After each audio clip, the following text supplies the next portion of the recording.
Recall in elementary when you learn how to first add unlike fractions. The rules were step one, first find the least common multiple of the denominators, and then use that to rewrite an equivalent fraction, because it was then and then only that you can add fractions. You can't add them if they have different denominators, such as these. So let's go ahead and find the least common multiples that the two numbers, denominators 3 and 6, have in common.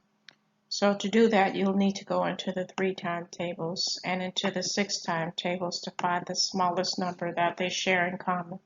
This is called the least common multiple, and in this case, it is 6. And then what you do with that 6, you would write equivalent fractions using that, because that's going to be your denominator for both of your fractions. So you write it on the other side of the fraction, and then recall you would do the whole multiplication thing. So for the top, you would say 3 times what equals 6. So that would be times 2. Whatever you do to the bottom, you had to do to the top times 2, which will give you a missing number of 2 for the numerator there. On the second one, whenever it is the same as the denominator, you're really not going to multiply anything with it. It stays the same, but if you want to multiply something with it, you can always multiply with 1, because 1 does not change the value of anything. So times 1 times 1, which will give me a missing number of 1. Notice now that the fractions, they do have the same denominator. They are now like fractions, and that is the only time you will be able to add or even subtract them. So at this point, we're going to go ahead and add the top 2 plus 1, which is going to give us a 3 over our common denominator of 6.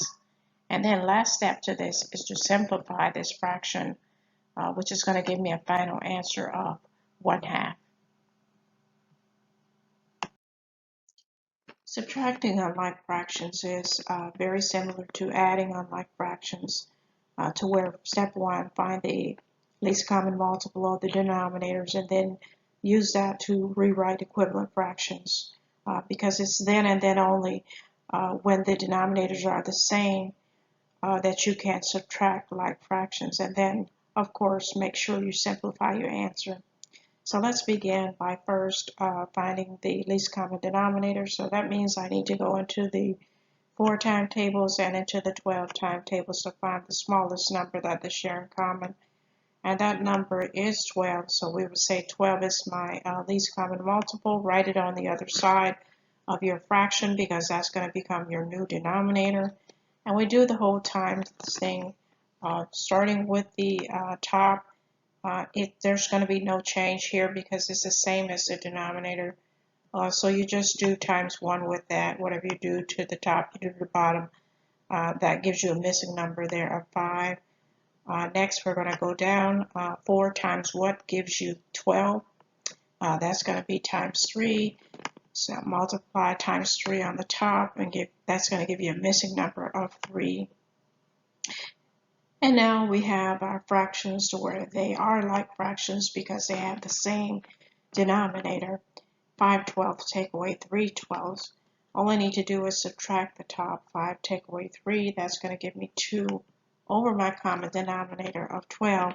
And then last step is to simply simplify that fraction. And that's going to give me a final answer of 1/6. And there you have it, adding and subtracting unlike fractions. And we're going to use this strategy to add and subtract unlike rational expressions.